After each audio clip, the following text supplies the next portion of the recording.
ওপরে আছে মারিয়া এবং তার স্বামী, আর নিচে আছে তাদের চাচা চাচি। তাদের চাচা চাচিরা তাদেরকে খুবই হিংসা করতো এবং তাদের হিংসা করার কারণে তারা যা করতো সেই সব অনুকরণ করা শুরু করে।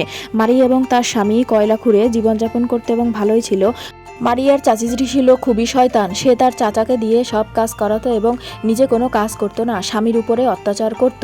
এরকম কুয়োর মধ্যে কাজ করার ফলে তারাও সামনের দিকে এগিয়ে যায় এবং মারিয়াদের মতো তারাও একটি বৃদ্ধ লোককে খুঁজে পাওয়ার চেষ্টা করছিল। মারিয়ারা সেখানে মাটি খুঁড়তে থাকে এবং তার চাচাও খুঁড়ে। মারিয়ারা সেখানে পানি খুঁড়ে পায় এবং পানিটি নিয়ে সেই বৃদ্ধ মহিলার কাছে চলে যায়। বৃদ্ধ মহিলাটিকে পানি দিয়ে সাহায্য করে। বৃদ্ধ মহিলাটি পানি খায় এবং বৃদ্ধ মহিলাটি পানি খাওয়ার পরে তাদেরকে শুকরিয়া আদায় করে এবং তাদেরকে ধন্যবাদ জানায়। মারিয়ারা সামনে এগিয়ে যায়।